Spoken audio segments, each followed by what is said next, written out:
Next level up, I have what I call just Series A, Series B, etc. These are higher levels of money.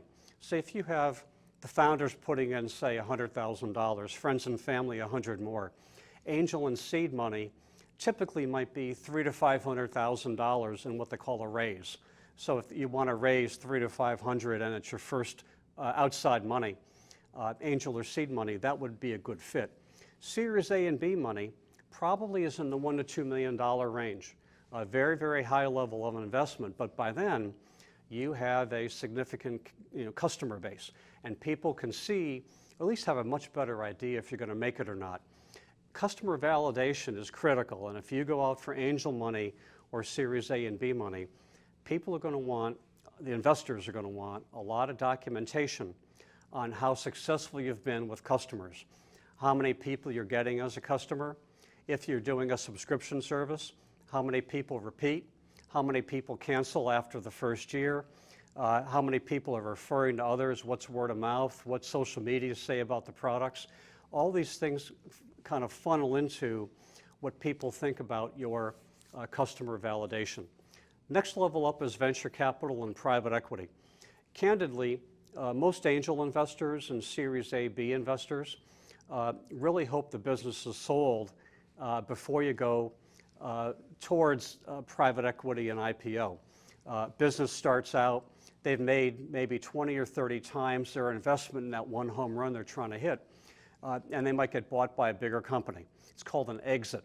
And if you can show a successful exit on your company, you'll probably have a lot easier time getting investment in the future.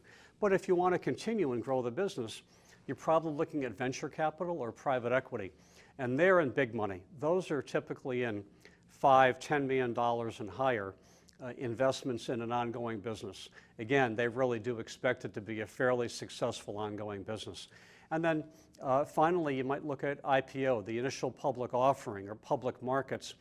The vast majority of companies will probably never see an IPO. You hear about a lot of them. There's 6,000 businesses or so on the NASDAQ, but there's tens upon tens of thousands of businesses that get bought every year privately because they don't go public. It's very expensive. It takes a lot of mind share away from your senior management. It might take them months and months offline from selling and making the business successful to worrying about how to sell our stock in the public markets versus having a private buyer come and buy you.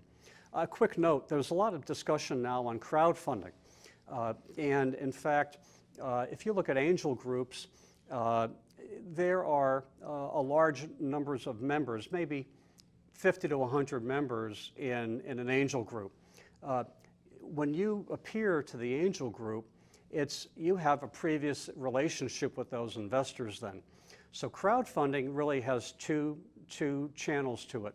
One is if you're looking at accredited investors, and that means are you going out to a general solicitation, but still looking at accredited investors. And there's a number of crowdfunding platforms. There's probably a dozen I can think of offhand that you can plug in your documentation, and people around the country, around the world for that matter, can potentially make investments in your business. Caution though, once you go general solicitation, a lot of angel groups and other investors won't want to talk with you. They don't like the crowdfunding, the general solicitation. The SEC is developing rules, and they've been developing them now for a couple of years, on unaccredited investors, small investors, and their ability to invest in private businesses. Thinking about that, if you have an accredited investor and they know they're going to lose 9 out of 10 bets, they're sophisticated investors, they understand it, and they move on if a company goes out of business.